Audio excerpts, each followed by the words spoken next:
everybody, and welcome to episode 563 of Good Luck High Five. That's right. You're listening to a podcast that's for you if you play Magic the Gathering. Whether you are super excited to head on out to a Lost Caverns of Ixalan pre-release this weekend, or you're like, hey, caves, not for me, man. We're here for you.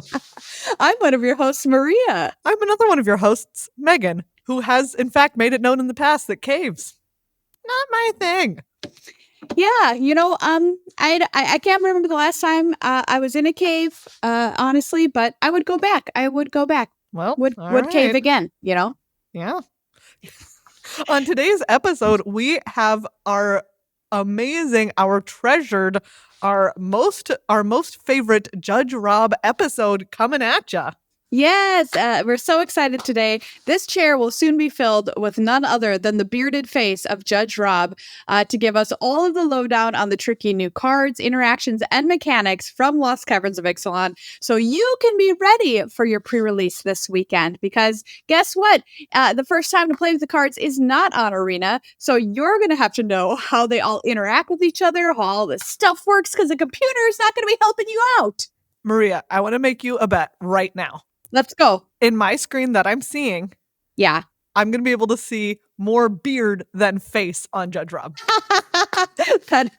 You know what? I will not take that bet because I think you're going to be right. I am absolutely correct. More beard than face.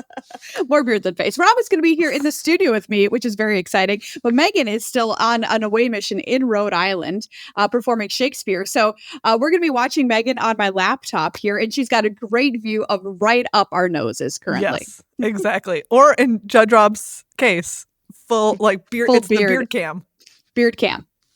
Maybe we'll post a beard cam as a special for our Patreon subscribers, because I know that is highly valued content. Oh yeah, if you're a patron and you want to watch, the beard cam, please just let us know. I don't want to leave value on the table. I'm a Magic player after all, everybody. Before we get to Judge Rob's wonderful breakdown of the format, and in fact our crowning of Cutest and Grossest card from Lost Caverns of Ixalan, we actually have a ton of people to thank this week for giving us yacht money. Yes. Yay! Thank you so much to the people who gave us yacht money, and who, as a result of that, will also get shirts that say, I gave Meghan and Maria yacht money. Yeah, absolutely. Great shirt. So we have Ryan. Thank you, Ryan. Native Runner, thank you so much. Jonathan, thank you, Jonathan. Manuel, thank you, Manuel. And Jeffrey. Yay, thank you so much to all of our yacht enthusiast listeners who understand the importance of living the life of luxury, not only on land, but also on sea. Also, just because you get a yacht shirt does not mean that you don't get a pun. So here we go. Ooh, okay. Ryan, thank you. You're drying up my tears. Oh my God. From not having new patrons last week. There we go. That's Nailed my favorite all time right there. Thank you, Ryan, for that pun. Native Runner, whose name I know is Tony. Oh man. Tony, you sure are a star for ponying up an additional donation. Yeah, thank you that was an increased pledge, right? Yeah, that was an increased pledge. Great. Thank you, Tony. Jonathan. Oh, ooh, man. This is a tough one to pun. Yes. Honestly. Yes. Okay, Jonathan, I'm glad that you're a new member as opposed to being gone again. You're a new member now, and we hope that next month you won't be gone again, Jonathan. Nailed it. This is mine. This is going to be mine. Jonathan, I take it to nothing to see you give you a high five in person. All right, that's a pretty good one. Terrible. Points for referencing a toboggan. Yeah. Not enough talked about, mode of snow transportation. Yeah, absolutely. Manuel, your man swell for editing your pledge. Yay, thank you, Manuel. And Jeffrey. Jeffrey. I'd crawl through your tubes to give you a thank you. That's a Star Trek joke. Jeffrey, you're a referee for Good Times. Hey, There we that's go. pretty Woo. good. Oh my goodness, that was, we really nailed some puns there, showing that we are the best, definitely the best in the pun business. Absolutely, we are. No question about it. Thank you so much, everybody who upped their pledge or became a new member to give us money for our very real yacht that we are going to buy. Definitely the yacht that we're going to be able to get. Someone in our Discord very handily was like, just so you know, a yacht only has to have like a cabin and be like 33 feet or something. So it's like... So you're saying there's a chance. Exactly. There's a chance that someday Maria and I could have a good luck high five yacht. Wow. And it's just a log with like a hut on it. Yeah, exactly. We can make a 33-foot log with a hut on it and call it a yacht. Does a hut count? Can I just turn over a garbage can and cut a face hole in it for air? Would that count? Yeah, I think so. Sweet yacht. Garbage yacht. We have a yacht plan. If you want to help us get a yacht, that sounds like it's a terror chamber. You can go to patreon.com/GLHF magic and donate anything from $1 a month. A month, by the way. It's not per episode. Mm-hmm. We are dirt cheap, everybody. Or $10 to help fund our garbage yacht. That will get us probably arrested by the boat police. I mean, I can't imagine they'd just let us drive that thing down a river. Yeah. Okay. People who donated last week will now get the option of I gave Meghan and Maria yacht money or I got Meghan and Maria arrested by the boat police. And in honor of the boat police. Yeah. If you don't, I was not going to extend this, but if you become a patron at $10 or you up your pledge, you can get I got Meghan and Maria arrested by the boat police shirt. All right, the challenge lives. The challenge lives another week, everybody. The challenge lives. We'd love to see more people get in on this. I did, in fact, already start looking up screen printing classes. So Great. These shirts made by my own little thingies coming at you. I mean, that's high quality stuff right there. That's not just any old shirt. That is screen printed, will last you a lifetime. For all the people you want to see you wear this shirt. Yes. They'll be able to. So thank you, everybody. Patreon.com/GLHF magic. Speaking of yachts, Card Kingdom.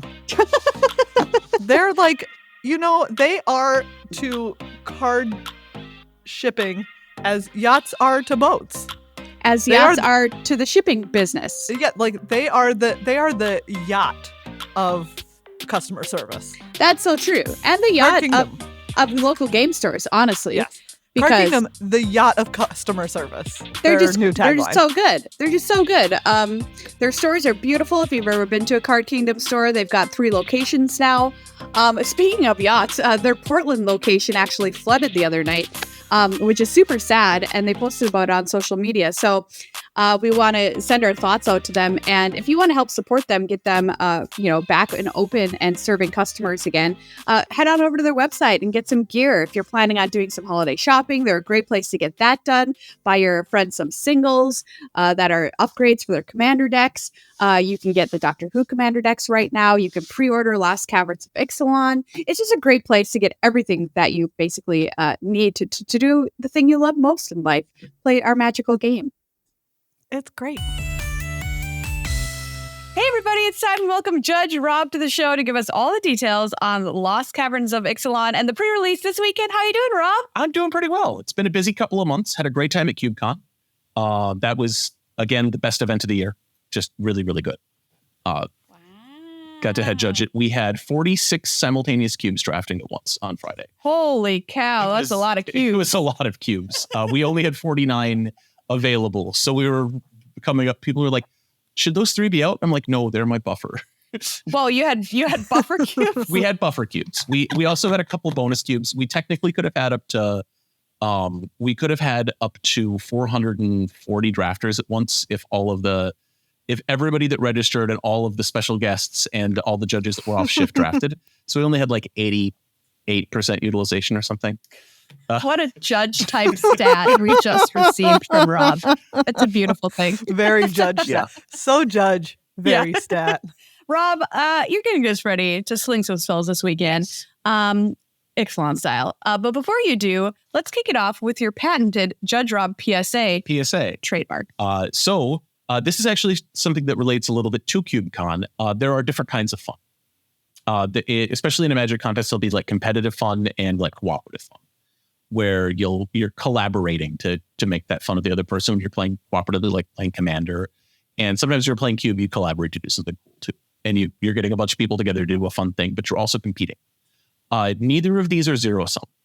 If you're familiar with zero sum as a concept, me having fun takes away your fun, which is a very blue player motto.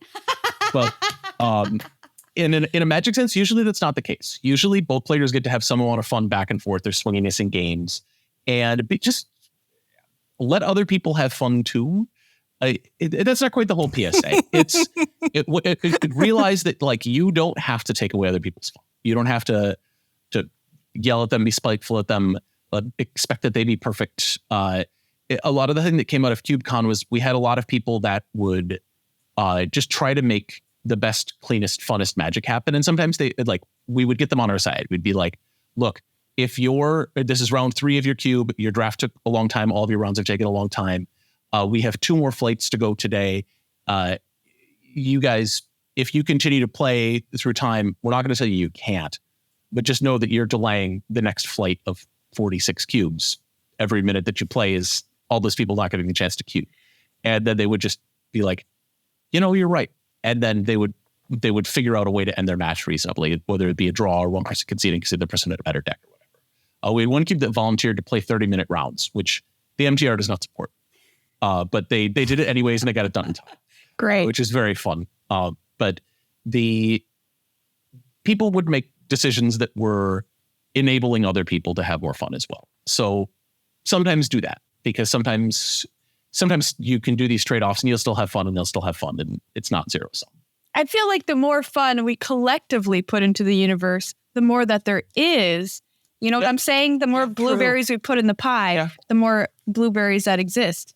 Yeah. I'm very smart. I just want to put that out. It's a social thing too, because the more blueberries we put in the pie, the more blueberries exist. Yes. Okay. It's like if you feed blueberries to birds, you get more blueberries from bird poop or something. Exactly, Rob. Exactly. All right. We got there. But also, I love what you're saying. Like, there's different kinds of fun, and it's okay if somebody has their kind of fun, and it's okay if you have your kind of fun, as long as you're not yucking somebody's yum. And if you have 90% fun and they have 90% fun, that's better than you having 100% and them having 10%, right? Absolutely. So, great PSA, Rob. So, Lost Caverns of Ixalan. This set, we've been looking at the cards on this podcast the past couple of weeks. They look really, really sweet. And the first thing that we like to do is go over the returning mechanics, of which one of my favorites of all time, and I think many people's, is returning in Explore. So Explore, if you look at a card like Jadelight Spelunker, it's a Merfolk Scout. It's a 1/1 for green and X, which is the usual Hydra cost for like IV Elemental or whatever. And it says when it enters the battlefield, it explores X times. To have something explore, you reveal the top card of your library. You'll put that card into your hand if it's a land. Otherwise, you'll put a +1/+1 counter on the creature that explored. Or sometimes things that aren't creatures get explored. There's only really one way to do it in this set. And then you'll put that card back on top or in your graveyard if it's a non-land, so you get to choose. So you get to basically, if it's a land, it always goes to your hand. If it's not a land, you get to surveil it. You don't actually surveil it for things that care about surveil. You're putting surveil in quotation. Surveil in quotation marks, because there's surveil cards in the set too. Yeah. So the thing with Explore is it's an instruction that's given. It might be in the middle of a trigger, it might be in the middle of spell resolving, or in this case, this trigger has multiple explores. And so it tells you explore, explore, explore if you paid 3 mana for X. And if it's in the middle of something resolving, you don't get priority randomly. So you don't get to like see the card, put it back down, cast an opt to draw your card. Yeah. For Jadelight Spelunker notably, and for all the multiple explorers, if you explore in succession, you explore, and if it's a non-land, you leave it on top, you'll just see it again right away, which might just be put a bunch of +1/+1 counters on Jadelight Spelunker. And like I said, nothing happens in between. There's a reanimation spell that reanimates a creature, and then you explore twice with that creature. That can reanimate a creature into being not a creature. If it's like a copy, if it's a creature in your graveyard that's a clone, like Mercurial Pretender can copy any permanent. Okay. And so if you reanimate it to copy an artifact, you might have an artifact that's exploring. Weird. Yep. And so you'll get +1/+1 counters. It can happen in limited in this set because there's a clone. And so you could reanimate and copy a crewed vehicle and then have it enter as a non-creature artifact. It'll still get +1/+1 counters just fine. Wow. Explorer. What a joy. Yeah.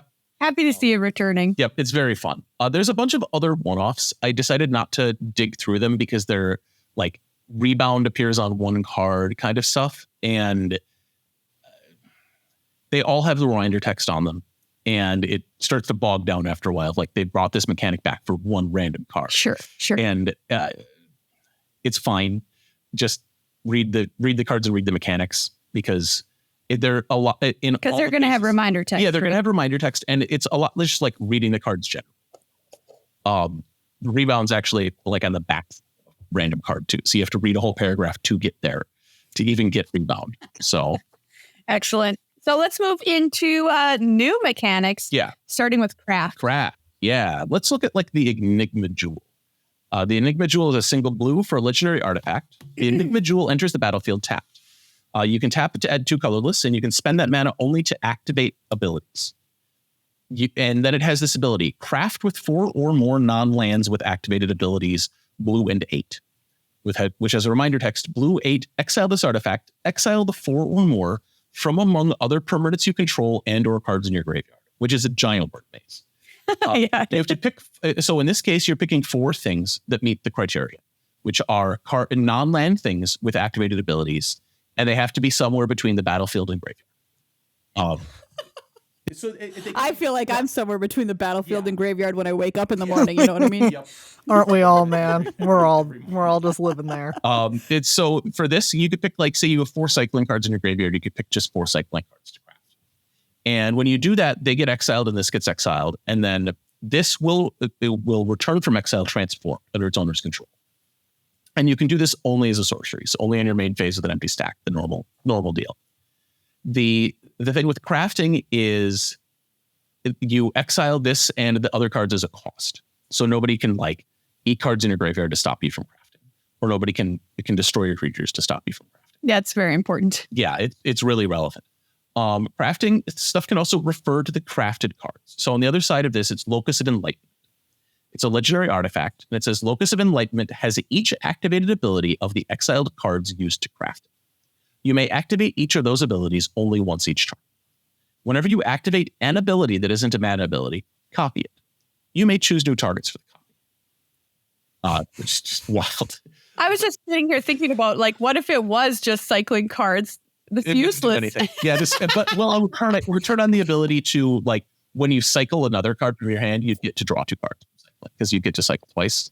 Wait, even though it's on a permanent that's... Well, this is whenever you activate an ability, any ability you activate. Oh, okay. Not an ability of Locus of Enlightenment. Any activated ability you activate is double. Okay. All right. That's pretty spicy. Yeah, it's pretty cool. So the Locus refers specifically to the exiled crafted cards. And so you can craft this, as mentioned, with things with activated abilities. Treasures have activated abilities. Maps have activated abilities. We haven't talked about them yet, but they do. So you can use them to craft this if they're in the battlefield. They're tokens, they go to exile, and then they cease to exist. So this won't see the treasure ability, it won't see the map ability, because the tokens cease to exist when they go to exile. So that it just won't have those abilities? Yeah, it just won't have those abilities. Oh, you wouldn't want it to anyways, because you wouldn't want to sacrifice it to mana. I'm not a very good Magic player, Rob. I went through all of this. Yeah. I paid 9 mana, and what I wanted was to tap and sack right. this. You spent 10 mana. Had to spend a mana up front to cast that Enigma Jewel. You that's right. 10 mana into this, and then you're gonna sacrifice to be a treasure. Oh yeah. And so another thing of note is all of the crafting stuff exiles it, and then it returns it to the battlefield. If it was tapped before, it enters untapped. If it's a copy of a transforming double-faced card, so if you have, say, an artifact, a creature that becomes a copy of a creature that crafts, and you craft with that copy, if that copy is not a double-faced card, it cannot enter transformed and will remain in exile. Don't do this. Yeah, because a copy is a token. Well, so let's say that Mercurial Pretender, which can turn into a copy of anything. Okay. I copy my opponent's Enigma Jewel. Okay. And then I craft with the Mercurial Pretender. Okay. Mercurial Pretender gets exiled. It can do that. It can't return to the battlefield transform because it can't transform. It can't. Yeah, it only has one face. And so in that case, you're just like, well, it stays exiled. Good use of 9 mana. Wow. Something else that I will do in a game of Magic. And this is a very Commander-ish kind of thing to do, but it's not actually impossible to do in Limited. So, Excellent. Yeah. So it's a thing. Don't copy transforming DFCs and expect to get anything out of it. Another thing of note is there are cards that care about mana value in this set. The mana value of the back face of a transforming double-faced card is based on the front face. So the Locus of Enlightenment doesn't have a mana value printed on it. It's blue because it has a blue color identity marker on it. The mana value of it is 1 because the Enigma Jewel has a mana value of 1. It uses the mana value of the front face. It does not have a blue mana symbol on the back, so it adds nothing to your devotion. Okay. Yeah, that makes sense. Got No, it. it doesn't. Well, I mean, I hate double face cards are different from each other. Here's another thing. If you have a modal double face and one more thing. Yeah, one more thing. If you have a modal double face card that you turn into a copy of the Enigma Jewel and craft, do you think it'll come back as the back face? Okay. Wait, say that one more time. So you have a modal double face card. You have something that you could cast as either side, one of the Deans or one of the lands. One of the lands. Yeah. You use a card that turns it into a copy of the Enigma Jewel that's on the battlefield. Then you craft with your modal double faced card. Ooh. It's exiled and tries to come back transformed. Because the ones that aren't double face cards can't come back because they don't have a back face. But maybe this one can because it has a back face. It has a back face. But is it a transform back face or is it just a modal, It's a modal double back face card? face, so it cannot return transform because you cannot transform modal so it double doesn't face. come back. Yes. But if it was like a werewolf, Yes. If it was a werewolf that it turned could into come a back as copy, its it back could come face? back as a back face. Close crafting. And then if it's day, it'll actually be its front face because of the day night Wow. werewolves. It's a mess. Oh, no. Face cards are Unreal. Absolutely unreal. I dare someone to do that. I dare someone to make this happen. Man, I've done things like this in Limited before, and it makes people or not in Limited, in Commander before. It makes people desperately unhappy every time I do this. They're like, "No, you're right. This is a stupid interaction. I hate you." Rob's doing a Rob thing again. Here we are. Up next, another new mechanic, Discover. Discover. It's a new mechanic that's exactly like an old one. So let's look at Capera Octi Sunborn. Is that how we want to pronounce this? Caparocti. Caparocti? Caparocti Sunborn. I don't know if the second C is hard or not, but Yeah. I have a pronunciation guide for a lot of cards in this set, but not this. Not this one? Okay. Well, it's white, red 2 for a 4/4 legendary creature, human soldier. I don't know. This looks like it's just a regular random dude. Why is this legendary? I didn't even read that. The first time that I'm looking at him right now. It's just a guy. It's just a random soldier. I don't know, Rob. It's an uncommon. Got Why is this legend? Okay. pretty good sword. Why is this man legendary? He looks like just some Yeah. dude. He doesn't have a title. Rob, you'd be surprised how many legendary people look like just some Yeah, dude. that's Luke fair. Skywalker. I suppose this might be his Dude. name. This could be first name, last name. I just assumed Sunborn was a title. Oh, yeah. Yeah. Could be. Yes. So when he attacks, you may tap 2 untap to artifacts and or creatures you control. If you do, discover 3. You'll exile cards from the top of your library until you exile a non-land card with mana value 3 or less. You cast that without paying its mana cost or put it into your hand. Put the rest on the bottom in a random order. So Discover is kind of like just souped up Cascade. It can be anywhere if you're familiar with it. So you flip cards until you reveal something that's cheaper or cheaper or equal to the Discover number, and then you go to cast it. If you don't want to cast it, you put it in your hand. And then the other exiled cards go to the bottom of your library. Yeah, so a lot of people were calling this fixed Cascade. Yep. Because you avoid the feel bad of Cascade, which if you don't want to cast it, well, too bad. And also, it's not going to get absolutely out of control because of the you can put a number on it. Yeah. And I mean, but they could put whatever on this. Like this guy is actually very good. He attacks and cascades 3 every turn, right? Yeah. But part of the point is that it isn't tied to casting a spell. Cascade was always tied to casting a spell. They can put this at anything now. There's a random equipment that has Discover 10. Oh, yeah, that's cool. I love that. So the thing is that this also is the same fix that they added to Cascade at one point, which is when you go to cast the thing, you check what the mana value of the thing you're casting is. You can't cast things higher than the Discover.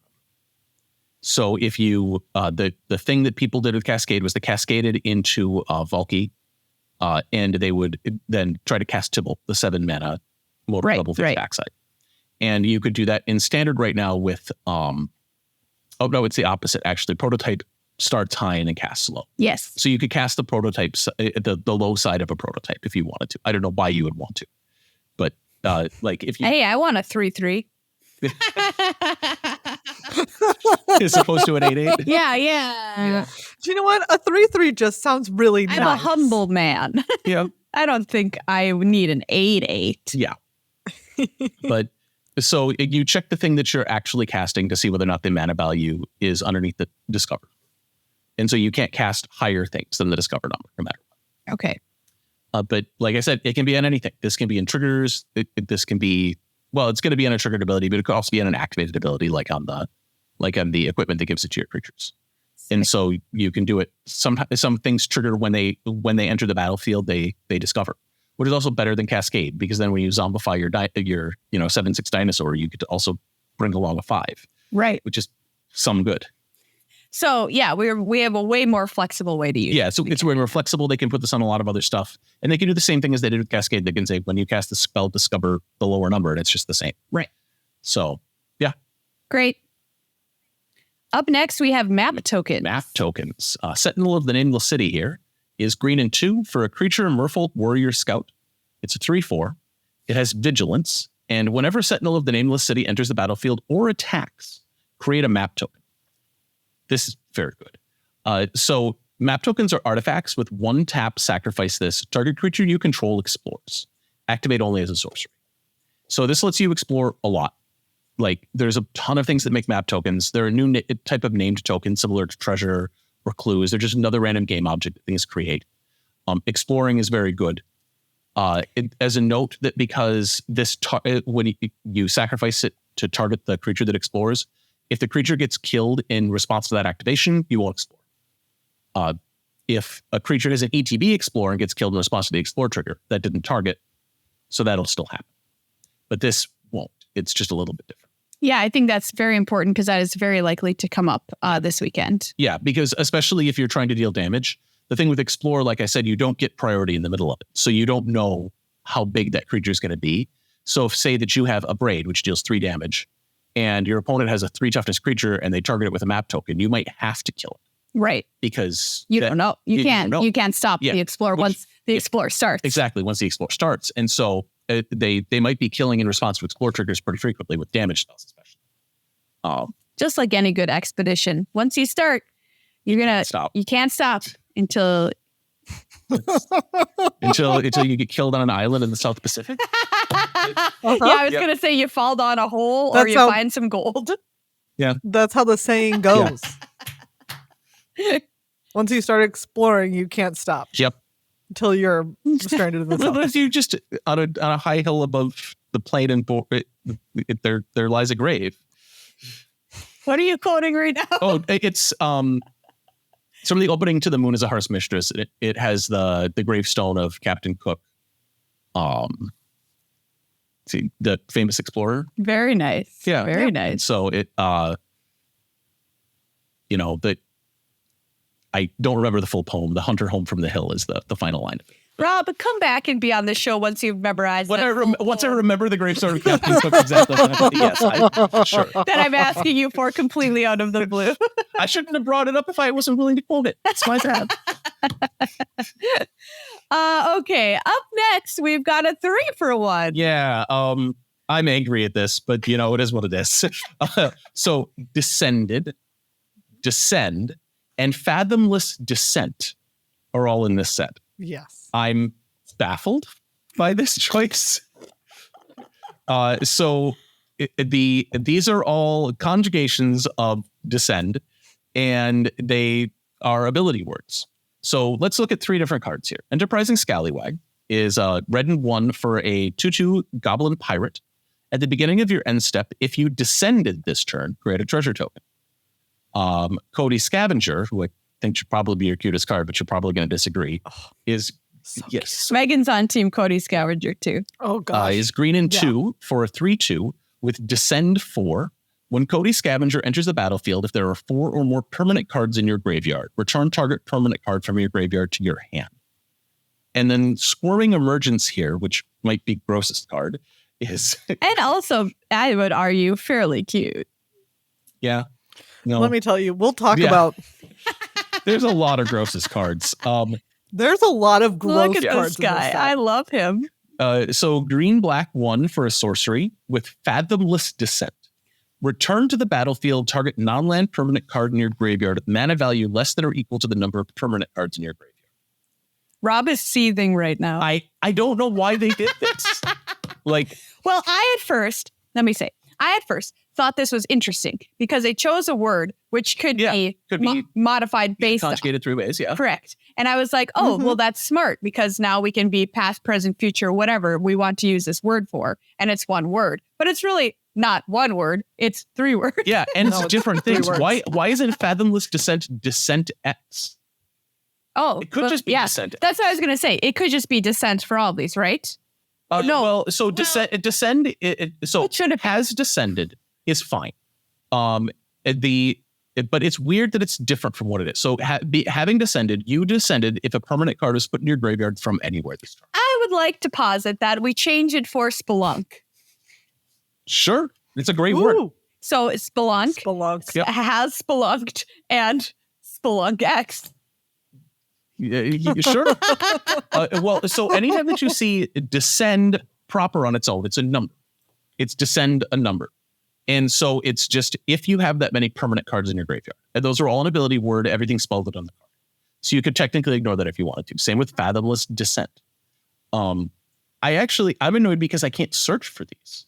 Yeah. To search for the participle of the word, I need to search for DESCE. And then just to produce. That's fair. And so I'm like, but I can't just search for descend and descent. So you've lost me, in terms of the utility of it being an ability word. Fathomless Descent is just descend X. It's the number of permanent cards in your graveyard. I think they just thought that the phrase Fathomless Descent was cool. Well, it is cool. But they could have just put that as a card name, right? Sure. They didn't need to put it on with the 7 random cards or whatever. And I want to ask you a question. The descend with a number is either 4 or 8, right? On every. That's it. There's no other numbers other than 4 and 8. Yep. Those are the only numbers in the set, but they could put whatever number they want. They could. And so that's the other weird thing is why I understand that this is threshold. This is just harder to hit threshold. And it's kind of super annoying to try to figure out whether or not it works or not. Because you have to constantly be checking your graveyard. Yeah. And you have to check particular cards. Yes. Yeah. So you have to pull out particular types of cards. For threshold, you just count to 7, right? Sure. 7 instants, look at you there. It's all the same. And so you have to tag out different types of cards in your graveyard. It's a little annoying to play in paper. Yeah, I agree. And just it descended is a good trigger to have.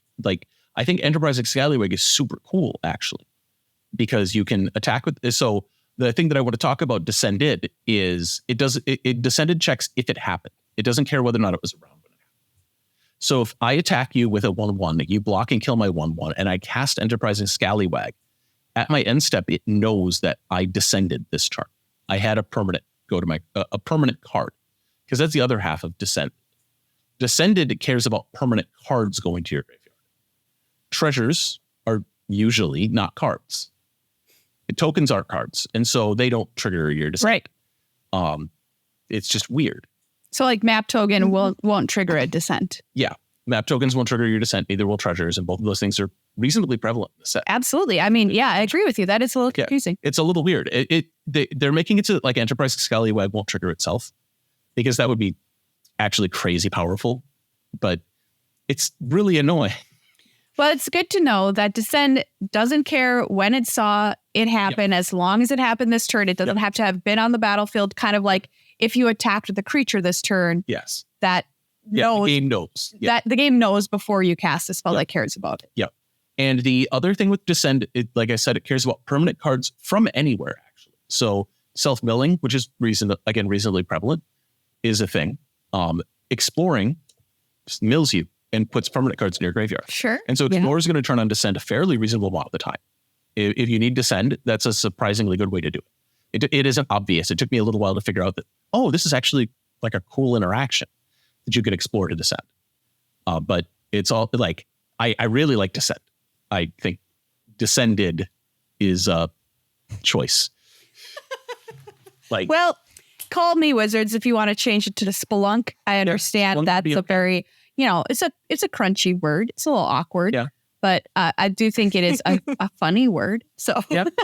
I think it's a great word. Word. I have spelunked, but it's like the old, if in the past tense, it's with a T instead of a KED. That's how I want to spell it. That's how you want to spell it? Yeah, I spelunked. If you can convince enough people to spell it your way, Merriam-Webster will update you. That's how it works. That's how it literally means figuratively. Yes, that is true. They did throw up their hands and say, whatever. Yep. Here fine, you fine. go. You did this. You did this to the word. Yep. And finally, we have finality counter. This isn't the final thing I'm on. Oh, okay. Well, finality. I took a shot at it. Took a shot. So Soul Coil Viper is black and 2 for a 2/3 creature snake. Black, tap and sacrifice Soul Coil Viper. Soul Coil. Why can I not say Soul Coil? Soul Coil Viper. Return target. Soul. It's hard. Yeah. Return target creature card from your graveyard to the battlefield with a finality counter on it. Activate only as a sorcery. I love this card. Yeah, this is great. This is just, any number of necromancers from the past. Yeah, like this is but it's a snake. Snake necromancer. Pretty cool. And then it reminds you, if a creature with a finality counter on it would die, exile it instead. And which is super cool. This is them exploring space that they went to with shield counters, that they've gone to with stun counters, of a counter that means something. It's not an ability counter. They don't gain the ability finality, though that would be a cool ability to have. But if they would die, exile. This doesn't prevent them from going elsewhere. If you bounce a creature with a finality counter, it still goes to hand. And then no more finality counter. Yeah, no more finality counter. As normal. Or you can flicker it with an exile effect. Resurrected. Yeah. Wow. Yep. Very cool. And so there's a bunch of things that put finality counters on stuff in this set. And I thought that Soul Coil Viper was the most straightforward, and also it's super cool. And so you can Soul Coil Viper up something and then flicker it or bounce it to keep it forever. I love it. Yeah. I love the snake. And now finally. Yes. Caves. So caves are just a land type. It doesn't do anything special. Forgotten Monument here is a land. It's a cave. It taps to add colorless, and it says other caves you control have tap, pay 1 life, add 1 mana of any color. Every other cave turns into a mana confluence. But they probably also tap for colorless, most of them. They probably also kill you. Yeah. Well, this is just reasonable, okay fixing. Yeah. Yeah. But caves, it's just a card type. It doesn't do anything. It's like a creature type. It has this is basically the land type matters. They've made a special land type that a bunch of other cave cards care about. And there's a handful of cards that care about caves that say, search for a cave, that lets you search for these special lands. They just wanted a subset of lands that things could find. They may never go back to it, which makes this a really insular mechanic. Or they may go to it in every set, in which case it'll probably be super powerful at some point. Cool. I mean, I would like to see caves expand beyond Ixalan. Yeah. Lots of planets have a cave. Yeah. There's also 18 caves, including some back bases. So there's not actually a ton. 18? 18. Wow. I think that's a still lot. More than I thought. So, yeah. That's less than energy had, right? I feel like this is a mechanic like energy where, because the thing is that caves care about caves, right? And so. Sounds like a nonprofit. Yeah. But so the thing with them is because the caves care about caves, they there's a couple that are just good, reasonable, generic cards, but you aren't going to get any more than that 18 for Forgotten Cave. Yeah. And so you have the 5 common caves that are all really good, limited, and pretty bad otherwise. And then a bunch of random back faces that are all caves. Okay. Great. You're gonna have to work harder to impress Rob, Caves. When a mechanic is like, they introduce a new creature type and they have a bunch of tribal lords in the same set for the creature type, and then they never come back to it. Like, nobody's excited about cephalid lords. Rob, I think you're wrong. I'm certainly excited about cephalid lords. Sure. I really just need to encourage everyone to go to cavesforcaves.com and make a donation today to support their work. Run by Caves for Caves. So Exactly. What does a cave donate to another cave? A nice stalactite. Exactly. Stalactites, stalagmites. Any kind of stalag, a cave will donate. Okay, if you're donating a stalactite, you cut it down from the roof of one cave and move it to the other cave? Does it make does it change the water flow within the cave to make it grow in the new cave? Yeah, it might. It might. Okay. Mm-hmm. You can learn more about the whole process by going to cavesforcaves.org. Sorry, I said .com before, but it's definitely a .org. Yes. Okay, we are now on to individual cards. Yeah. And we're going to kick things off with Sunshot Militia. Sunshot Militia. Red and 1 for a 1/3 human soldier creature. Tap to untap to artifacts and or creatures you control. Sunshot Militia deals 1 damage to each opponent. Activate only as a sorcery. Oh, come on. It's really good. It lets you throw maps at people, except you don't throw the maps at people, you hit them with the maps. Yeah. So wait, we in my day, we had an 0/4 that you just could tap every turn and deal a damage. well, this is any number. If you have 4 maps, this is 2 damage. Oh. You don't tap this. Tap any 2 untapped artifacts and or creatures. I see. Okay, so it has the ability to scale. Yeah, it scales up. And it can be mix and match. You can tap it and 1 map because it's a creature and or artifact. Okay. Which I had to read twice to make sure that it made sense that way. And they can have summoning sickness. So the turn this comes out, you can tap it in the map because it doesn't use the taps. So it just lets you continually bonk people. This is actually, I think, better than tap to go to the dome. I initially read it and I was underwhelmed because I'm just used to Lobber Crew or whatever. But yeah, the trade-off is that it's only sorcery, so you have to decide not to block with it. Oh, if it's smack them with the map. Yep. Oaken Siren. Yeah. It's blue and 1 for a 1/2 artifact creature Siren Pirate. It has flying and vigilance and taps to add blue. Spend this mana only to cast an artifact spell or activate an ability of an artifact source. And so this is fixing a problem that cards like Tezzeret Master of Metal had, which reduced the cost of activated abilities of artifacts. So anytime that you see the word artifact on its own, it would something says an artifact, it means an artifact permanent on the battlefield. This says an artifact source, so it includes artifacts in your hand. You can use this to pay the cycling cost of artifacts in your hand. Spicy. Which is pretty nice. I like it. The one artifact with cycling in the set, Runaway Boulder. You can use it to... All right. Somebody do use it to cycle it. I went and figured it out. Runaway Boulder is a very weird Magic card. It's an artifact that does nothing once it's on the battlefield. It's a very cool card. But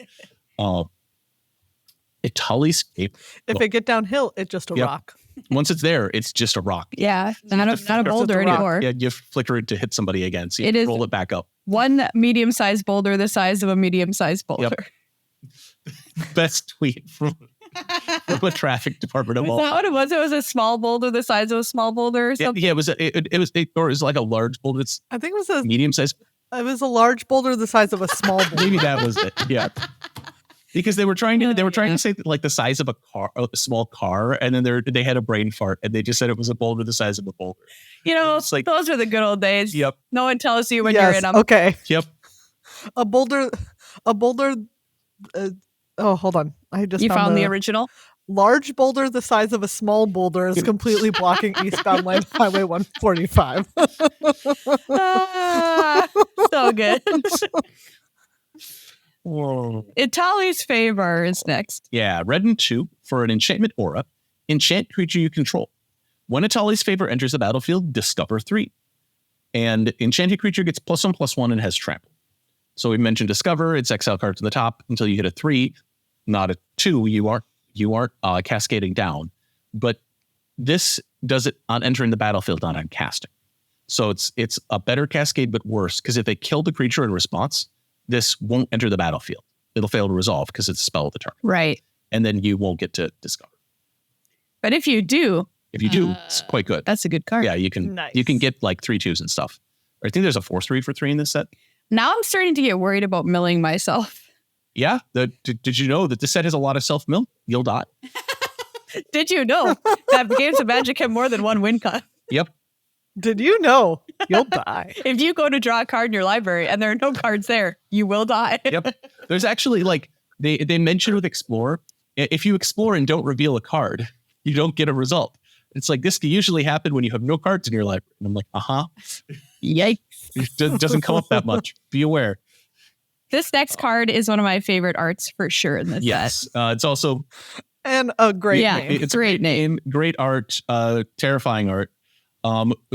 Uchenbach, the Great Mistake. Uchenbach? Why is this a German word? Yeah, it is very German. Uchenbach. The Great Mistake. Black blue 3 for a 6/4 legendary creature skeleton horror. I understand why this is legendary. It has Vigilance and Menace. It has Descend 8. Black blue 4, return Uchenbach, the Great Mistake from your graveyard to the battlefield with a finality counter. Activate only if there are 8 or more permanent cards in your graveyard and only as a sorcerer. And so this actually has Descend and finality counters as the two new things together. The thing is that if it is the 8th card, it'll count itself just fine. Oh, great. Yeah, it's great. It's if this is the 8th permanent card in your graveyard, then you get to bring it back, and it'll it has to have finality counters because otherwise this sucks. You can never stop it. It's a 6/4 forever. That's probably still fair though. Yeah. I still have to spend it. Like if I had the ability to cast unlimited 6/4s for 6 with Vigilance and Menace, I don't even know if that would even be good. Like I need to be good. Yes, but by the time you're at the point in the game where you have 8 permanent cards in your graveyard, your opponent better figure out how to deal with unlimited. I mean, a 1 unlimited 6/4. Descend 8. I mean, we'll find out. Like, how hard is that going to be to achieve? So how many permanents do you usually have in a limited deck? So I usually have 23 non-lands, give or take. 23 non-lands. And so, how many creatures or spells? 13? 14? I would say that my aggressive limited decks will have 15. I'll usually have 7 or 8 non-creature, non-permanent. I was like, no. Rob's like, Usually creatures. 15 permanents. Yeah, about 15 permanents in most of my limited decks. I think, Okay. right? Yeah. Does that seem I fair? don't know. If I'm playing I think 15 is fair. 15. Yeah, 15 feels like a solid average. And so that means about half of your permanents. And even if you count it up, even if you're playing a bunch of auras, even if you're playing 17, since you have only 6 other things, what is it? That's half of your. Yeah. That's half of your permanents. Okay, but it is a 6/4 Vigilance Menace for 5. I mean, that's the No. That's why I want to play it. The front half is good. Yeah. I'm just saying that. That Descend 8 seems hard. Descent 8 is very hard and they nerfed it. Oh, I suppose it's any permanent. So it's your lands as well. Well, okay. But yeah. Lands don't get in my graveyard that much unlimited. Well, when you're exploring. They go to my hand. Okay, never mind. Yeah. That's the other thing is I can't explore lands in my graveyard. So I'd have to mill them. Yeah. Or discard them. Okay. Well, remains to be seen. Yep. So here's the card with the name that you want. There it is. Spelunking. They burned it on a card. I mean, cards and mechanics are the same thing, or the same name. So 3 and 2 for an enchantment, Spelunking. When Spelunking enters the battlefield, draw a card. Then you may put a land card from your hand onto the battlefield. If you put a cave onto the battlefield this way, you gain 4 life. Lands you control enter the battlefield untapped. Nice. It has that cave flavor text. I don't think it needs it. But Spelunking does something very weird. This is a replacement effect, that last ability. It replaces the land entering the battlefield tapped with the land entering the battlefield untapped. But it doesn't do that. It replaces the land entering it all with it entering it untapped. So if you have a land that enters the battlefield tapped, that's a replacement effect as well. It replaces entering with entering tapped. Correct. So there's 2 replacement effects. Okay. So you get to pick which one applies. Oh, I can pick to have my land enter the battlefield tapped? Wow. It's dumb. Don't do it. Don't do it. But if something puts a land onto the battlefield tapped, say you have a Primeval Titan enter the battlefield that searches for 2 lands, they have to enter untapped because Primeval Titan doesn't have a replacement effect when it lands onto the battlefield. Tapped. It's So instructed you you to do cannot so. make the bad choice. Well, but with Primeval Prime Time, Titan. it's actually a good choice because then you trigger Amulet of Vigor. I mean, that's true. There is one exception to this. If a land enters the battlefield as a copy of another land, that replacement effect must be applied before Spelunking's effect. No, you would think Meghan's this is just some melting. funny trivia, except that there's 2 lands that have this be the case. Okay. Vesuva and Forgotten Cave, which is in this set. Echoing Deeps. Echoing Deeps is the one in this set. That it's a land that enters the battlefield as a copy of a land in card in your graveyard. Tapped.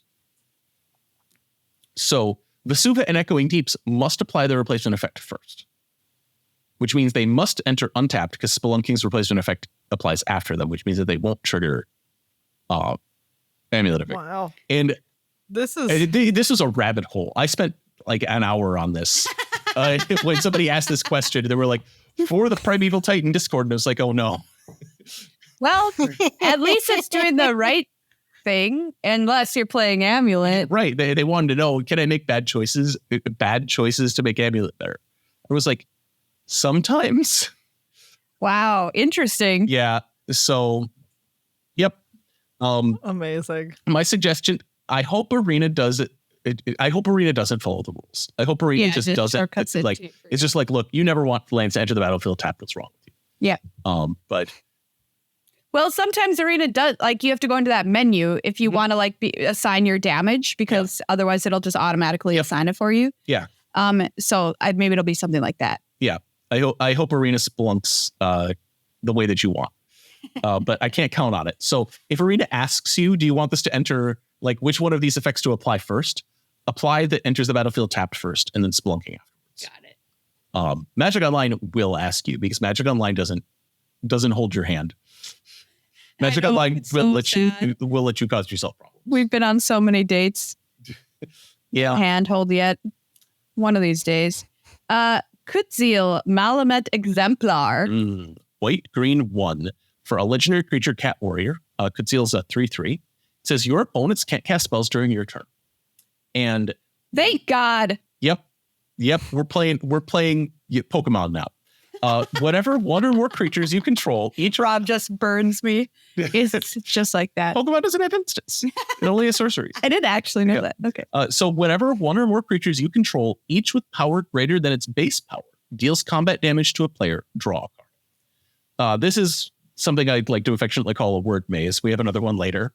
So this is, so if you have some number of creatures that have a power greater than their base power. Yeah. So if you have a +1/+1 counter on Kutzil and another +1/+1 counter on a Bear Cup, and they deal damage, that is 1 or more creatures you control that each have power greater than its base power. Yeah. So you get to draw 1 card, no matter how many creatures you have that have bonuses. Yeah. One card. 1 card. And it's just, the sentence is a garden path. Woof. It led me somewhere else the first time I read it. I was like, wait, I have to go back and reread this. 1 or more. Whatever one or more creatures you control each with. The each with is what got me, because it's just a strange thing to drop in the middle of a sentence. Couldn't you say whenever at least one of your creatures of power greater than its base? That makes way more sense to me. Yeah. But this is standard. The standard template is what, if you want to refer to more than one thing in a group, it's 1 or more. Oh, okay. It's just the way that the templates have been standardized to. And so you end up with these sentences that I are fixed technically several of part their the problems already today. I'm just saying. course. Guardian of the Great Door. Yeah, we like doors. We stand doors. White for a 4/4 creature angel. As an additional What's your deal with doors, Rob? I like doors. Good doors make good neighbors. Is that a saying? Another one of your explorer's sayings on a tombstone? Yeah, it's a reference to Robert Frost. See, America's you're full poet. of poems. Yeah, good fences make good neighbors is his actual poem. Oh, okay. Yes, I knew Yes. that saying. Yeah. You're so full of poems. Rob's so full of poems this episode. So, the Guardian of the Great Door doesn't have the poem. It has, as an additional cost to cast this spell, tap 4 untapped artifacts, creatures, and or lands you control. Flying. So you have to spend you have to spend a total of 6 permanents for this one way or another, because you can't tap the same lands that you tap for mana again. Yeah. And it's all as a cost to cast this. So your opponent can't kill things in response to prevent you from being able to do stuff. They might kill things in your upkeep because they realize that they're going to get got. But this is a very weird card. It is a fascinating 2-mana 4/4. Yep. If there's a sweet green-white swarm deck, that's playing Llama Land and stuff, like, maybe it'll play this card. Well, and again, I keep referring to maps and treasure. Like, this lets you actually tap your treasures for mana more than once, because you just tap your treasure and then use it to cast, and then cast this off the treasure. Then later you get to sacrifice it for mana as well. Yeah. So Love this art. yeah, very Great. Explorer's Cache. Green and 1 for an artifact. Explorer's Cache enters the battlefield with 2+1/+1 counters on it. Whenever a creature you control with a +1/+1 counter on it dies, put a +1/+1 counter on Explorer's Cache. Tap. Move a +1/+1 counter from Explorer's Cache into target creature. Activate it only as a sorcery. So it's just, this is unusual that they have just a random non-creature with a +1/+1 counter on it. It's fine. The rules have no problem with it. It's holding it for you. Yep. It's just, this is just a big bag of hats. And so, like, it can hand out hats. But the thing is that those are real functional +1/+1 counters while they're on it. So there's like a sorcery that lets you animate artifacts into a dinosaur. And so so if you you can make this dinosaur it has rides all those along with counters the on it. +1/+1 counters. Oh, very cool. And so this is just a box full of hats, and everybody deposits their hats when they die, and then it gives them back out. It's not hats. It's the name of my pawn shop on Ixalan. Explorer's Cache. Explorer's Cache. Yep. Like pawn me the stuff that you got out exploring, and I'll give you cash for exploring. Explorers, but minus CASH. Hey, that's Explorer's great. Cache. Yeah, no, it's good. Like, the name is actually good. I just like these things being piles of hats. Yes. Another use for Ensoul artifact. I'm here for it. Yes. Dauntless Dismantler. Dauntless Dismantler is white and 1 for a 1/4 human artificer creature. Artifacts your opponent's control enter the battlefield tapped. This includes maps and treasures. And white XX and sacrifice Dauntless Dismantler. Destroy each artifact with mana value X. Oh. And so, for a single white and ship this, you can destroy any number of maps and treasure because they don't have a mana value, or they have a mana value of 0. Right. As mentioned, double-faced cards have them, if they're on their back face, use the mana value of their front face. So you don't just get to ship this for 1 mana to destroy all your opponent's transformed double-faced cards that they crafted. Right. You have to turn the cards back over, look at the front face, and figure out what the number is, and it could be any random number because they're all over the place. Wow, what a meanie. Yep. Hulking Raptor. Green 2 for a creature dinosaur. It's a 5/3. It has Ward 2. And at the beginning of your pre-combat main phase, add green. This is just great. This is a great guy. This is great. This guy's amazing. But Yeah. the thing is that green gets cleared out at the end of your pre-combat main phase. So it's use it or lose it. Use it during that pre-combat main phase or don't. And then you just don't get it. It doesn't have the special, like, this doesn't clear from your mana pool. You can't take it with you, kid. Yeah, you cannot take it with you. Dinosaurs will teach you the value of living in the moment. I mean, they certainly will if you ever got transported back there. The Jurassic Park is a film about living in the moment. It's true. Everybody lives in the moment except for all the people that live. Everybody, yeah. Beautiful. Cosmium Confluence. Is this a Spelunky thing? Like, What do you mean? The Olmec head at the end of Spelunky? Is that what spelunking was going to get? No, Spelunky, the video game. Wait, there's a video game called Spelunky? Yeah, Spelunky. You've never heard of Spelunky? Spelunky's really good. No. It's a roguelike platform action game where you descend into caverns and collect gold, and then eventually you fight a giant Olmec head that turns out to be from space. Oh, that's very cool. Yeah. Ooh, that's Where did you fun. play it? Is it a computer game? Yeah, it's a computer game and a console game. And When did it come out? 2008 for Spelunky 1, 20. I like to ask Rob questions that he should rightfully not know the answer to on the spot while we're recording. Like, honestly, it's really impressive that he just Those knew. are my guesses. I'm within a year either way. Okay. That sounds very cute. They're very good. Spelunky and Spelunky 2 are very good games. So, all right. but this is the big Olmec head at the end of Spelunky. So green and 4 for a sorcery. Choose 3. You may choose the same mode more than once. Search your library for a cave card. Put it onto the battlefield, tap, then shuffle. Put 3+1/+1 counters on a cave you control. It becomes a 0/0 elemental creature with haste. It's still a land. And destroy target enchantment. So you can search for 3 caves. You can search for 1 cave and put 6 counters on it, which is a pretty good deal. This doesn't target with the first 2 modes. And so you'll be like, pick cave mode, boost mode, boost mode. Yeah. And your opponent's like, well, I can't stop that cave from becoming a 6/6 because it all happens in order and resolution. And so the things happen in the order that they list here. So you get to search out that cave and then put counters on it right away. Great. Yeah. I would suggest not choosing the last mode if you're afraid your opponent's going to sacrifice their enchantment to counter your spell, because it's the only mode that targets.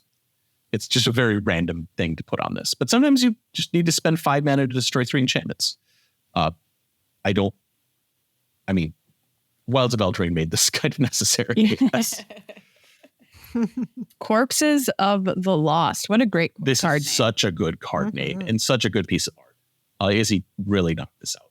So black and 2 for an enchantment. Skeletons you control get +1/+0 and have haste. Wow, it's Skeleton Lord Enchantment. Yep, the Skeleton Lord Enchantment. And they don't even have to be pirate skeletons. The ones that it makes are pirate skeletons. When Corpses of the Lost enters the battlefield, create a 2/2 black skeleton pirate creature token. And at the beginning of your end step, if you descended this turn, you may pay 1 life. If you do, return Corpses of the Lost to its owner's hand. So you get to make another skeleton pirate. Oh, I love it. Yeah.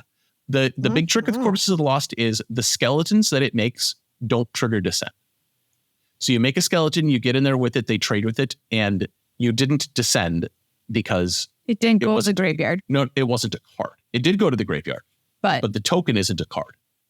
So tell me the true lore of tokens here. Like, what's happening? Tokens are tokens. No, okay, because you said a token does go to the graveyard. It does. But it doesn't. But Descend only cares about cards. It doesn't care about things that aren't cards. Tokens aren't cards. Token is not a card. Yeah, tokens aren't cards. They can be little plastic ponies. But it can't be in your graveyard. Yeah, it goes to your graveyard and then it ceases to exist. And then it's not in your graveyard. Yep. I'm just trying to understand this on a fundamental. Yeah, on a rules fundamental level, there are tokens are objects that can be permanents. Wow. And reductive. Yeah. And so they are objects that are permanents, and they're on the battlefield. They can move zones, and then once they move zones, they cease to exist. Yeah, it's just weird for me to hear that a token can be in the graveyard. It can die. So I know it can die, but like it can go to the graveyard, but it can't be in the graveyard. It could go to exile, but it can't be in exile. Right. Yep. So weird. Anyway, they could have. This is a choice. They could have chosen to write the rules a different way. Well, I think that would be confusing. More confusing, honestly. Well, there was a period of time where when you flickered tokens with immediate flickers, they could come back. Oh, that's weird. Because they didn't get cleared away until state-based actions happened. Okay. Then they made a rule that said tokens that leave the battlefield can't ever come back. It doesn't matter. And all those tokens that were on their way to coming back are like, hey, what the heck? Yep. Penumbra Spider said, I'm very glad that the token that I create can't get flickered because nobody understood what happened. I'll have to discuss magic theology with somebody else later on. Magic theology. The Skull Spore Nexus is Nexus. Yeah. It's green 6 for a legendary artifact. This spell costs X less to cast, where X is the greatest power among creatures you control. Whenever one or more non-token creatures you control die, create a green fungus dinosaur creature token with base power and toughness, each equal to the total power of those creatures. 2 and tap, double target creature's power until end of turn. Wow. So if 2 things die at the same time, say that they cast a Day of Judgment or Wrath of God or whatever, and it'll look at the last powers that they had on the battlefield and last toughness that they had on the battlefield, and then jam them together into a horrible amalgamation of a dinosaur. The great mistake. Yeah, it's a great mistake. Great. If they had their power and toughness dropped in order to kill them, so like there's a card that gives -5/-5 or -10/-10 if you have descent 4. Sure. You'll get a token. It'll be a 0/0. Oh, wow. So very briefly, you'll get a 0/0 fungus dinosaur if it died from having its toughness, the power toughness. That's so strange. I don't think I would have thought that. Yeah, it's kind of a second death trigger if you care about it. Because it's like, hey, I'm going to make you a horrible amalgamation. What were you last time you were on the battlefield? A 0/0. Well, I'm going to make one of those. Okay. And then you get that. And then it's like, hey, no, I'm going to die as well. Hey. Oh, no. Wow. More theology. Yeah. No, truly, I don't think I would have done it that way if I had. You don't think you would have made a token? No, I think I would have made it whatever it was before it got shrunk. Yeah. But it says whenever something dies, you create it with base power toughness equal to the total power of those creatures. Because if you increase the power, so it wants to interact with its third ability, right? Its third ability to double something's power. Its second ability wants to look at that increased power. Yeah, that makes sense. So it has to look at decreased power as well. Wow, that's cool. Okay.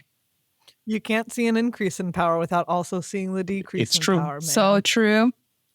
The Millennium Calendar. This is a 1-mana legendary artifact. Whenever you untap one or more permanents during your untap step, put that many time counters on the Millennium Calendar. So it's one trigger of your own. 2 and tap, double the number of time counters on the Millennium Calendar. When there are 1,000 or more time counters on the Millennium Calendar, sacrifice it, and each opponent loses 1,000 life. What? Great. My notes on this just have Y in capital letters with 3 question marks. This is going to be the most annoying card to play in paper.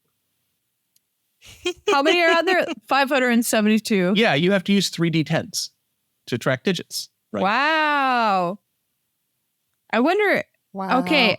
Oh man, how long would it take you to get to 1,000? Oh, doubling? It can't take you more than 10 iterations. Oh, okay. Well, that makes sense. That's math. Yeah, that's how. Yeah, math because works. it's 2 to the 10th is 1,024. But you can cheat, I'm sure, to do stuff with. Yeah. Proliferating. Proliferating is worse than this ability because proliferate is +1. It shouldn't ever take you more than 8 turns to kill them with the Millennium. I'm just trying to get down to less than that. You know what I mean? Yeah, if you have a lot of permanents, you can raise your starting number essentially. But Like, I want to take this into like lantern control. this is I'm just very annoyed that this card exists. I don't have any rules commentary on it other than like they decided that paper players had to track 1,000 of a thing. Like I like it. Judge Rob's judge tip for this card is it's annoying. It's annoying. And like I said, it's very good though. Like it'll kill your opponent in 8 turns, largely regardless of anything else. And it costs what, 1? So Costs 1 mana. the dream, Yep. turn 1. If you play it on turn 1, you can kill them on turn 8, largely regardless of anything else.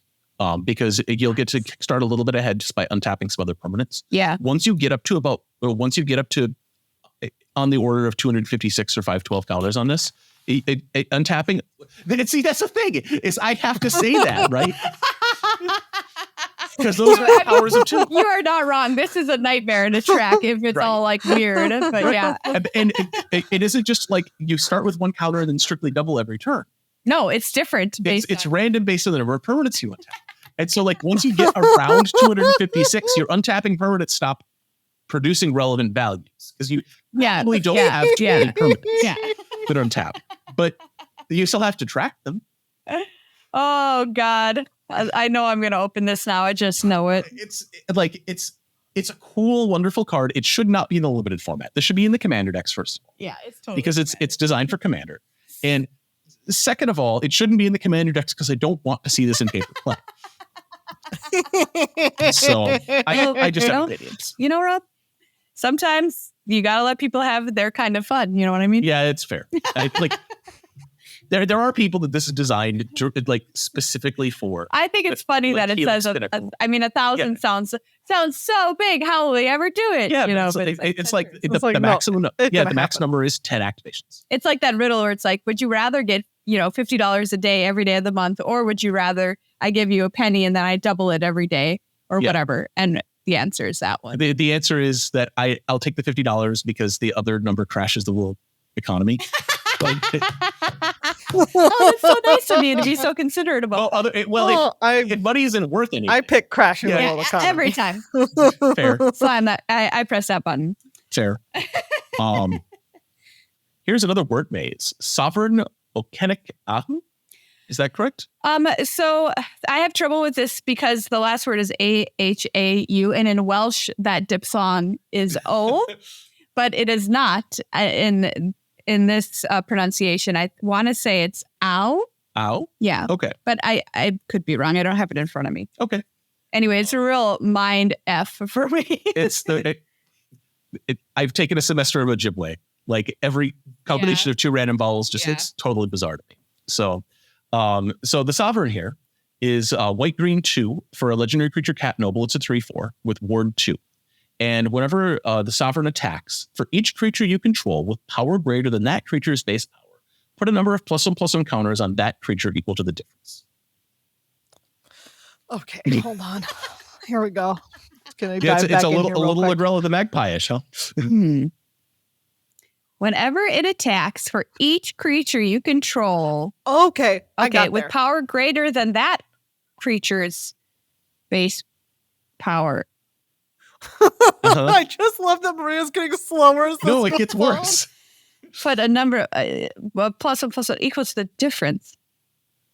So it's like however much more it is than its base power, it gets that again. Yes. It's like really And it's sick. not just the It's like sovereign. It doesn't matter whether or not the sovereign has a higher power than its base power. It only matters if your other creatures do. Right? The one that whenever this attacks. So yes. Yeah, so if you have a 2/2 with one +1/+1 counter on it and you attack, it's going to get another +1/+1 counter because the difference is 1. Yes. And then the next time you attack, it'll get 2 because now the difference is 2. Yeah, and then we're doing some Millennium Calendar math. So wait, does this do multiple creatures? Yes. They all have. Yes. If I have a Llanowar Elf with a +1/+1 counter and a Bear Cub with 2 +1/+1 counters, the Llanowar Elf gets 1 additional +1/+1 counter. The Bear Cub gets 2. Wow, sick. It's very good. Yeah, very good card. But it really took a hot second to parse. Okay, we got there. We did it, fam. Mm-hmm. This is apparently green-white cards have decided to be garden path sentences in this. That's their what is it called? The limited their guidepost thing. Oh, the signpost on comment. Yeah, the signpost cards in this set for white and green are sentences that are really hard to read. And so it tells you should be collecting the hardest to read sentences in green and white. I mean, if you can keep attacking with this thing, yikes. And you've got ways to put +1/+1 counters on stuff. Obviously, we have but it's not just +1/+1 counters, it's higher power. So if you give your creature +3/+3 and trample from the giant growth in the set, that'll put 3 +1/+1 counters on. Oh my God. Yeah. What this is trying to do, the card staying power, which says that until end of turn effects don't end. Sure. So that's what this is attempting to do. Like whenever this attacks, make sure that until end of turn effects stick around. Yeah. Is what structurally I want a giant growth this, give it +3/+3, attack with it, and then put 3 +1/+1 counters on it, which then stick around. Hey, I love it. Yeah. And this just happens to also scale up randomly and do a bunch of other weird random things as well. Yeah, if you're winning, guess what? Win more. You will win more. Yeah. Yeah. And you're usually not going to be too losing because it's a 3/4 for 4 with word 2. Like the floor on this is just like an above rate hard to kill creature.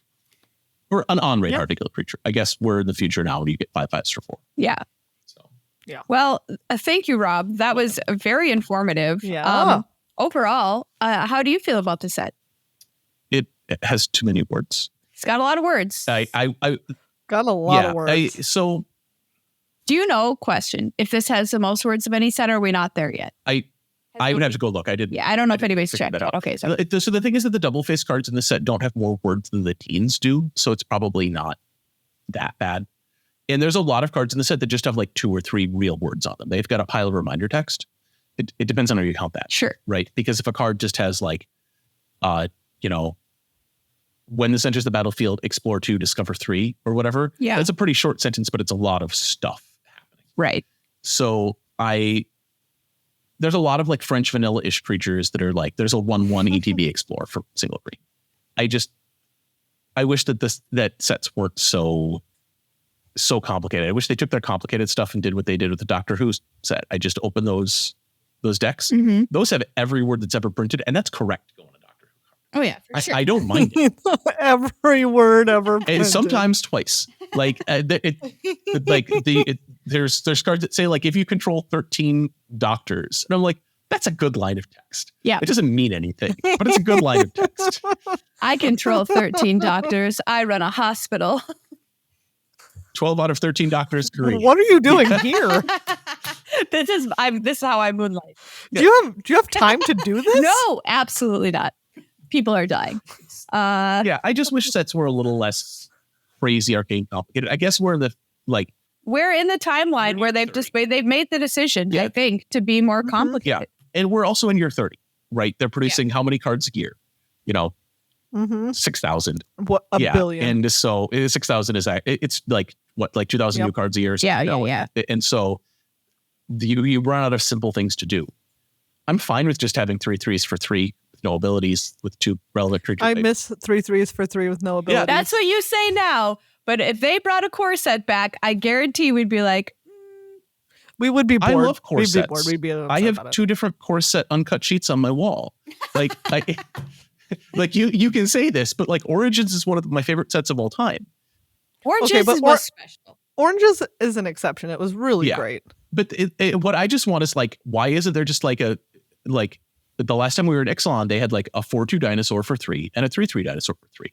And that was actually interesting and limited, right? Sure. And You're like, bring back at least some yeah, simplicity to the Yeah. creatures. I don't, Okay, yeah, that's Yeah. fair. Bring back some simplicity. Not everything has to have. we don't, text all we didn't have over any it. vanilla creatures in standard, right? Really? Yeah, there were none. That's wow. Yeah. I'm surprised. I did not know that. That's So, shocking. Yeah, the only way to get vanillas was to make vanilla tokens. You couldn't Wow. actually to be fair, vanilla creatures are usually bad. Holy cow. They aren't going to see play in standard anyways, unless they're like the right But the fact power that there toughness. just aren't any Right. is, I'm shocked. Yeah, and so the There's power none toughness- right now. I think that they printed one in the last 3 months or something. But there was a period of time for Wow. that they Holy cycled out cow. the last vanilla creature, the last time it cycled out, that standard cycle. Wow. And so All right. I like in vanilla, you weren't going to play them anyways, unless they were the right size and the right subtype. Like Shape. honestly, like creature type lords that make those type lines relevant, that make type lines have secret text, are just fine. Like you can make a bunch of cards that like make dinosaurs worthwhile, then you print a dinosaur with the right stats, and then great, now your dinosaur is super exciting, or your merfolk super exciting. This may involve pushing some stats more on some of these vanilla creatures, but that's okay. You can push power more. No, but if you had a 3 mana 5/2 dinosaur or a 3 mana 5/1 Okay, dinosaur, I'm into that. these are interesting cards. That's a No text, fine card. 3 mana, Yeah. 5/2. Like I might Yeah. play a 3 mana 5/1 instead if it had a reasonable, if it had a type line that was relevant.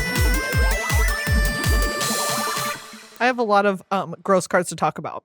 Okay, first up, we just have to give an honorable mention to Out of Air. It's not gross, but it's my nightmare. So Yeah. talking about it, don't go in caves. It is All right. horrifying. Yeah, It is horrifying. That is the argument to be made. I also want to say we have never had a grossest card name. Oh, But Squirming Emergence is it. that is a horrible name. yeah. It's truly like absolutely awful, really disgusting. But the card is not the grossest card. It would be, but that pirate hat really It really It's silly makes it yeah. kind of cute. exactly like it makes it just silly enough that like it can't be this. I did it's almost consider it for cutest card, but I was like, really, the hat is what's cute, so I can't. Like Yeah. the hat is cute, but yeah, no other part of it is cute. Abyssal Gore Stalker. This is a classic too many mouths situation. What a name, Um, Abyssal. Yeah, Abyssal Gore Stalker, really, really pretty disgusting. Yeah. Here we go. Death Cat Marionette. Not it, but very high up there. This one does not have the hat Yeah. to make it cute. Yeah, it's the It is same thing. only awful. Yeah. Okay. Exactly. Same thing, but no hat to like Yep. to mitigate what we're seeing here. really The horrors awful persist. stuff. Yeah, absolutely. Of course, fungal fortitude. See, like you said, there's so many gross cards. I just keep naming them. Fungal fortitude, absolutely disgusting, really nasty. Seem to have a thing against fungus. Oh yeah, I do. I absolutely have a thing against Yeah, and fungus. especially taking I'm over okay. people's bodies. Like I get it. Yep. Anyone can know it. But this one is about my personal disgusts, as usual. Primordial Gnar is a giant house centipede. It's a house centipede that can take over a castle. No. Yeah. That's the scale is what gets me on this one. Because if it's a little bug, it's not such a big deal. Where Look at the size of that gate. No, oh, it's over the gate. Yeah. Yeah. Primordial Gnar is disgusting. Oh, no thank God. you. Hard pass. I found a silverfish in my house for the first time. No. I wanted to burn the whole thing down. Yeah, they're awful. I forgot about, okay, gosh, this one is tied for first because this one is also disgusting to me. Starving Revenant is like, I don't know what's happening, and but whatever is happening, I don't want to understand because it's so disturbing. I mean, it is a horror. I don't know what's happening. Like here. as promised, it's a horror. It's just hungry. Yeah, it's a horror. I don't care. I think that guy's kind of funny. Mandibles. That's pretty good. What? No, the Starving Revenant is like really, really disgusting. Why is he walking with his elbow? I don't know. Oh, I think that he's just holding a thing up to his face, and his arm is just disproportionately weirdly long for no reason. It's all bad. Counterpoint, it's all bad. Well, so anyways, that's it. You know, we've had some sets that haven't had a lot of gross stuff, and this one really came back. Yeah, they did it. They did a good job. There's a lot of like skulls covered with fungus. Yep, exactly. Gross stuff. Well, all right. Yeah, Maria, take us on to nicer territory. Yes, it's now time for Cutest card. And I was scrolling through the set, and I was a little bit. I started to panic a little bit, everybody, because I was like, "Oh no, are there not going to be any cute cards?" I scrolled. Are there too many? I scrolled for a while, and I didn't see any. But don't worry, because they were all clustered in one color in this set. Is it artifacts? It was green. I have a lot of green Cutest cards and one red. You're not a fan of gnomes? Well, okay. Show me your gnomes that you love so much, Rob. Okay, there's a bunch of cute gnomes. I personally don't find gnomes very cute. I find them just as I would find another human. I'm like, they're little nerds with jobs. I find them as I would find another human. Like, who do you think is cute of these gnomes? Let me look through all. It's taking you a moment. I have to. They're not all gathered together in the place. I actually was a huge fan of David the Gnome when I was a child. Do you remember that show? I do. It has the greatest theme song of all time. If you haven't ever heard it, everybody go look it up. The video, the theme song, incredible. We have definitely talked about this before, and I didn't believe you. Yeah. That it was it's great. It's very, and so I'm like, it's not that I dislike gnomes. I just like, Yeah. Look at Hotfoot Gnome here. Hotfoot Gnome is like, he's an adorable dude just running around with hot feet. I don't know. There's also Dynamaton. The Dynamaton I will give credit to. That is cute. It is a small dinosaur. He just wants to sell you some stuff. Okay. He's got a basket full of bread. He's just has a job. Yeah, it's all right. It's all right. Look, let's go through what I identified on my first pass here. Okay. Starting with this one was pointed out to me by somebody. Oh, yeah. And so I have to call it out. Zoyowa Lavaton, which is a cute little goblin warlock who is screaming in delight. I don't know why, but he's very happy. He looks like he's setting things on fire. Yeah, just doing some fun. Having a great time. And it reminded me of my first ever Cutest card, which was the guy from Return to Ravnica who was dipping a little guy into a cauldron. Yep. Oh, yeah. He dipped. So, yeah, that's on the list. I have to call out Nurturing Bristleback, which is a dino mom with her dino baby. Yeah. And now I'm not one to be like, cute baby, but that's a cute baby. I mean, dinosaur babies are probably cuter than human babies because they're bigger. So they have more cuteness. And functional, much faster. Yeah. speaking of, there is a cute dinosaur in this set named Armored Kincaller, Okay. who is wearing a very cute set of armor. And I just think it's cute that this dinosaur feels like he needs to gear up to go into whatever battle he's going into. As if being a dinosaur was not enough. Needs to put on his little armor. Here is your raccoon, YouTube. Yeah, Cody Scavenger. Cody Scavenger. He painted himself. He's all dolled up. He has a little collection. He is all dolled up. Look at his collection. He's got a great collection. The flavor text is amazing. The difference between trash and treasure is a matter of perspective. Yes. And he has a cute little collection of rocks and stones and various other things. Adorable. But it's not going to win. There's lots I got to mention here. Restless Prairie. Obviously. Yeah. The llama land, I think, is extremely cute. And the fact that it turns into a llama, Yep. A+. The first thing when I saw this card, I took a screenshot of the turning into a llama and I posted it in my private Discord. I was like, is this the best land ever printed? Llama land. We've got to give a shout out to Bedrock Tortoise, which is So an incredible tortoise wearing a city on its back and a beautiful golden crown. But I finally came to the conclusion that this tortoise is more regal than cute. Yeah. So, That's fair. Yeah. I Very rated him as regal. impressive and like, yeah. Just very regal, professional. Poison Dart Frog. of course. This card is very cute. They really went all out. They put They a lot of did. the stops on this. I will say that this is pandering. Yeah. It's pandering. So I'm not going to... I agree. Do you know what? For once, I agree with Maria's call of pandering. I agree. This is pandering. So I'm not going to let it win. I will not succumb to the pandering. I see it here. Yeah, pandering. this frog is pandering, and guess what? You've got to earn it. And for that, I give the award to none other than Growing Rights of Ixalan with these beautiful little, what the heck even are they? They're the fungus people. Little Lightweights. fungus people? Yeah. Performing some kind of ritual. Yeah. Wait, did you not even mention Basking Capybara? Let me look up Basking Capybara. Basking. Capybara cards. Oh my god. Well, There's the I don't find capybaras as cute as everybody else does, but Oh, look at him. He basks. he's pretty cute. Okay, we'll put him on the list. Basking Capybara Okay. gets on the list. there's the other one. But do you know what? I get it. He's in hot tub. These are cute little weirdos in Growing Rights of Ixalan. These are tiny little, teeny little fungus people. One Yeah. has a staff. They've got great hats. They're doing some kind of demonic rite. That's a very cute They're really activity. cute.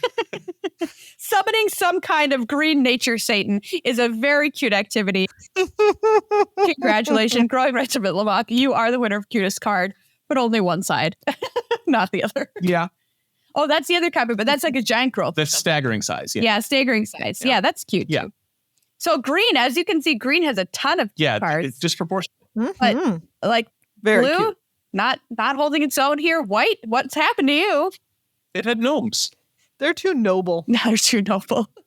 But I truly do love Growing Rights of Ixalan with these little sorcerers doing their teeny tiny magic. So congratulations, Cutest and Grossest cards, everybody. If you happen to open them after your release, we'd love to see you take a picture with them and send it to us. Megan, what's happening over there?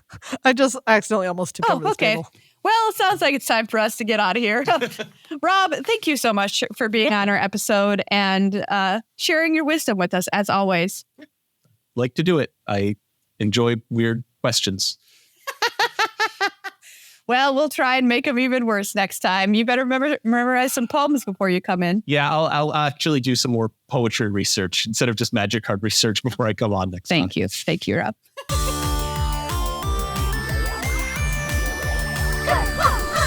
Well, everybody, that's this episode of Good Luck High Five. I hope you're super ready for your pre-release this weekend. Thanks again to Judge Rob, as always, for coming on and schooling us in the way that he is so wonderful at. Thank you again so much to everyone who contributed to Yacht Fun 2023. Yacht fun, yacht fun, yacht fun. Ryan, Native Runner, Jonathan, Manuel, and Jeffrey. Thank you so much. If you would like to contribute to the Yacht Fund and get a shirt that says, I got Maria and Meghan arrested by the boat police, please consider becoming a patron at $10 or more before our next episode at patreon.com/GLHF Magic. Still, we don't have any donations while we're recording, but that could Someday. change at any Someday moment. someone will be able to figure it out when we're recording. And that challenge gets a special shirt too. Oh yes, the coveted I'm a witch. But Yeah. I forget all the text. There's more text that goes on it. Yeah, there but is. It starts with I'm a witch. Yeah. Perfect for Halloween 2024. Yeah, it's been a fantastic time learning about everything that we need to know ahead of the pre-release. I hope everybody goes out and visits their local game stores this weekend and supports them. They're what keep the game alive. If you want to check out the streamer early access event to see people playing the event early, that's going to happen on Thursday starting at 10 a.m. Pacific, which I think is a really fun way to get ready for the pre-release, as well as watching Loading Ready Run's pre-release from last weekend on their VODs. Mm-hmm. Well, next week, everybody, we'll have stories from the pre-release for you, giving you our first impressions of the new set. And we'll give you some yacht progress updates, because I've got to get out back and I've got to chop down a tree and start getting some hot glue guns going. Yacht progress. Okay, yacht rock is a thing and prog rock is a thing. So yacht prog rock. Whoa, yacht prog rock. That'd be actually really good. Would it? Okay, if you think you know a band that would identify as yacht prog rock, please go into our Patreon Discord and tell us what band it is. Please. I do legitimately really want to know. Or put it in the comments below. Yeah, or on YouTube. Yeah, put it in the comments. Because there's got to be a band that fits those yacht two. prog rock? Yeah.